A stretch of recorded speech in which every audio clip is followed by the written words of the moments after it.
नमस्कार किसान भाइयों।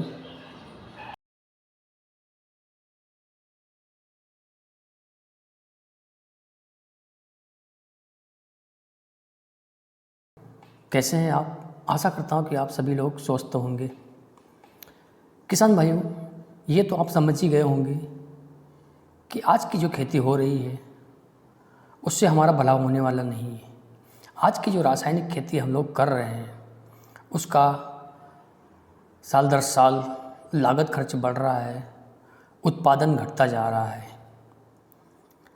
किसान भाइयों, ये हम जितनी जल्दी समझ लेंगे उतना ही हमारे लिए फ़ायदेमंद होगा। अब हमें कृषि की कुछ नई पद्धतियों पर, नए तरीके पर विचार करना होगा। किसान भाइयों, प्रतिवर्ष हमारा रासायनिक खाद पर खर्च बढ़ता जा रहा है। रासायनिक खाद डालने के बाद तरह तरह के कीटों का आक्रमण हो रहा है।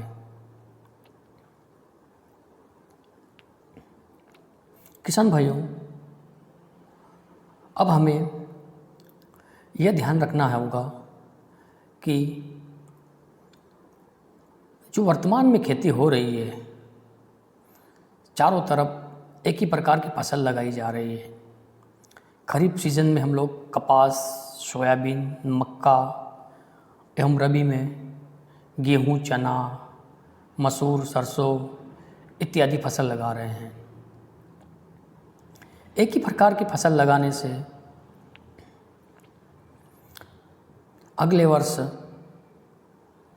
फसल पर कीटों का आक्रमण बढ़ता जाता है, जिससे हमारा पेस्टिसाइड पर अर्थात कीटनाशकों पर हमारा खर्च बढ़ता जा रहा है। सबसे पहले तो हमें यह ध्यान देना होगा कि हमें फसल चक्र करना बहुत ही ज़रूरी है।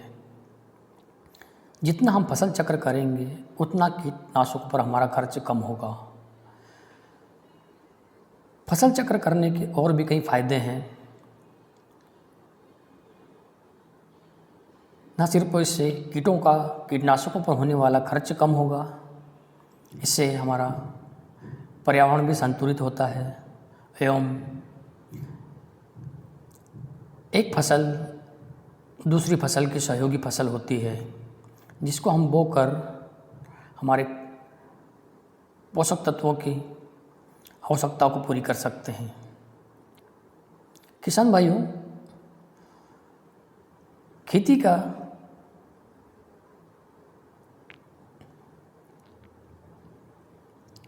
किसान भाइयों ये हमें समझना होगा कि सिर्फ खेती करके हम लोग मनचाहा परिणाम नहीं ले सकते। इस भागदौड़ भरी भौतिकवादी इस बाज़ारवाद में हम लोग ज़्यादा समय तक नहीं टिक सकते, क्योंकि खेती हमारी पूरी मानसून पर आधारित है। मानसून लगातार परिवर्तन होता जा रहा है। जलवायु परिवर्तन का आपने सुना होगा, कहीं अधिक बारिश, कहीं सूखा, इस प्रकार की कई प्रकार की समस्याएं हमें खेती में देखने को मिल रही है। अब हमें क्या करना होगा जिससे कि खेती का इस तरह से असफल होने पर भी हम टिके रहें। हमें खेती के साथ साथ इसके विकल्प ढूंढना होगा, जैसे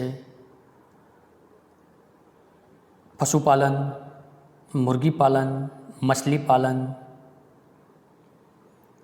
एवं इसी प्रकार के कई तरीके ढूंढने होंगे, जिससे कि हमें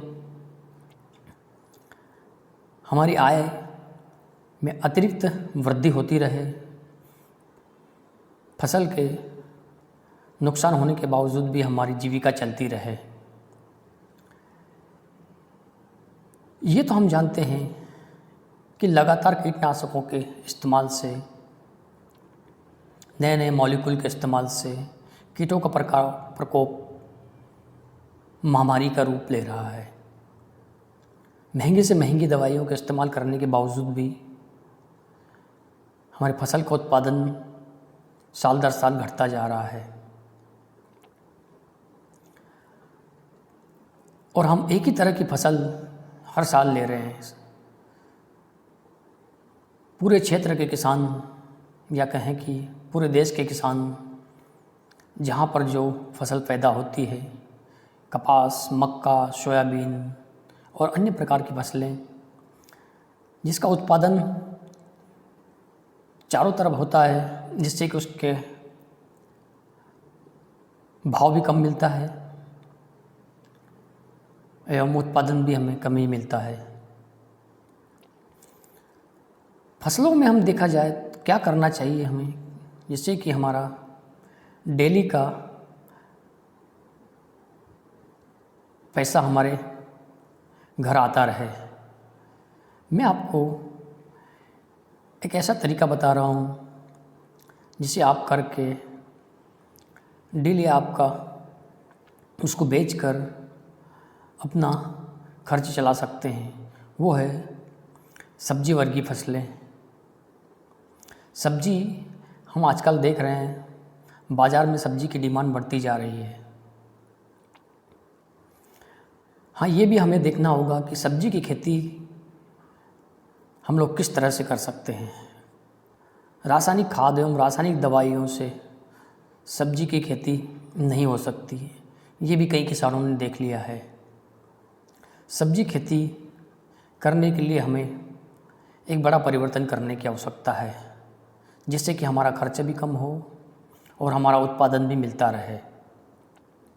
सब्जी में कई तरह की बीमारियां आती है और कई तरह के कीटनाशकों का लगातार इस्तेमाल किया जाता है, कई फंगिसाइड का इस्तेमाल किया जाता है, फिर भी किसान को मुनाफा नहीं मिलता।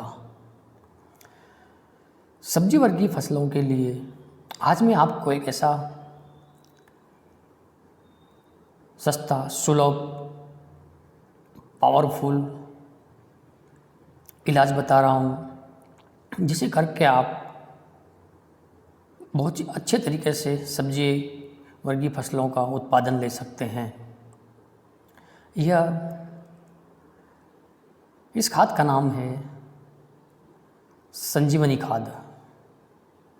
संजीवनी खाद एक तरल खाद एवं तरल कीटनाशक है।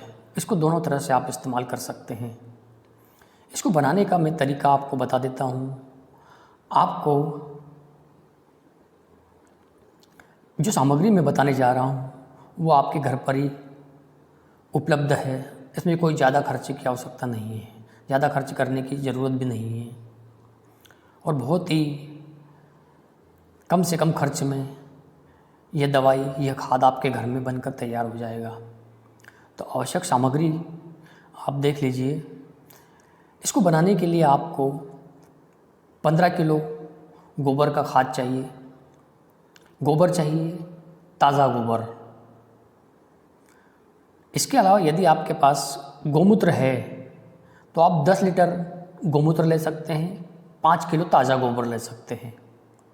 मेरी बात को ध्यान दें, ताज़ा गोबर चाहिए। यदि गोमूत्र नहीं मिल रहा है तो आप 15 किलो गोबर लें।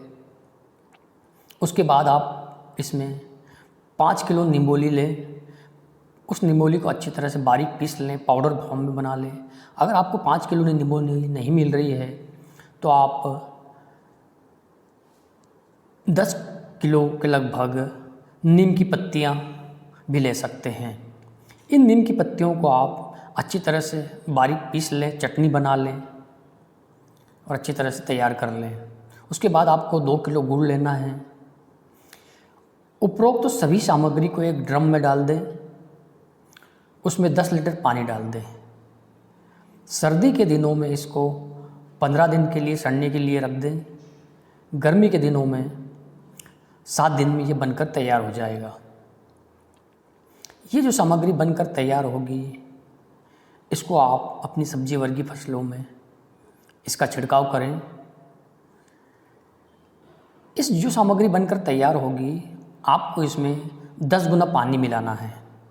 याद रहे, इसमें 10 गुना पानी मिलाकर आप इसका अपने स्प्रे पंप में डालकर इसका सीधा छिड़काव कर सकते हैं, सीधा स्प्रे कर सकते हैं, जिससे आपका रासायनिक कीटनाशकों पर होने वाला खर्च कम होगा और आपके मित्र कीटों की संख्या बढ़ेगी, जिससे कि शत्रु कीटों जी और जीने दो की व्यवस्था हमारे खेत में निर्मित होगी। इसके साथ ही जैसे मैंने बताया कि यह एक तरल खाद भी है, इसको आप पानी के माध्यम से बहाव पद्धति से भी आप अपनी फसल में दे सकते हैं। ड्रिप के माध्यम से भी इसको आप देंगे तो जो मृदा जनित रोग हैं उससे भी आपको लाभ मिलेगा। तो किसान भाइयों, ये वो उपाय आप ज़रूर अपनाएं और अपनी फसल का भरपूर उत्पादन लें। नमस्कार।